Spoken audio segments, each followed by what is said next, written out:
Next caller that we have is Michael, listening from Colorado. Michael, welcome to the program.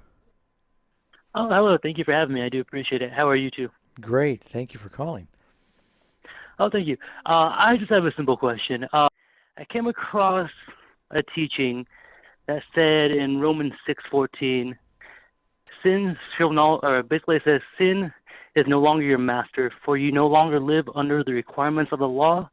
Instead, you live under the freedom of God's grace.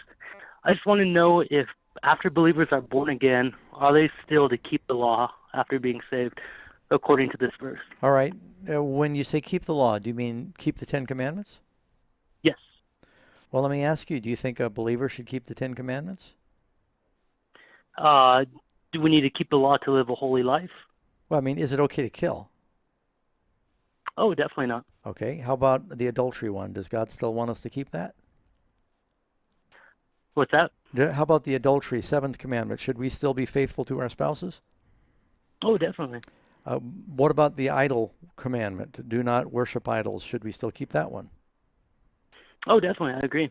I So said as I, ask this because if I go through the Ten Commandments, is there one that you think that it'd be okay for a Christian not to keep?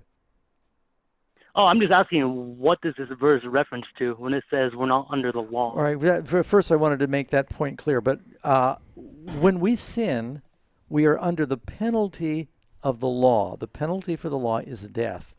When we accept Jesus, he saves us, so we are no longer under the death penalty. He's not saying we're no longer under an obligation to obey God, because Jesus said, it's not those who say, Lord, Lord, but they that do the will of my Father in heaven. So, of course, once we're saved, if we love the Lord, Jesus said, if you love me, keep my commandments. And the first four commandments are summed up in loving the Lord. The last six commandments are summed up in loving our neighbor. And if we love the Lord and love our neighbor, we'll be wanting to keep the Ten Commandments. That's a starter, of course. And then, the law, of course, expands into just some social interaction and other things.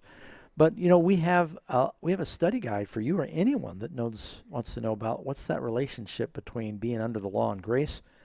It's called, Does God's Grace Blot Out the Law?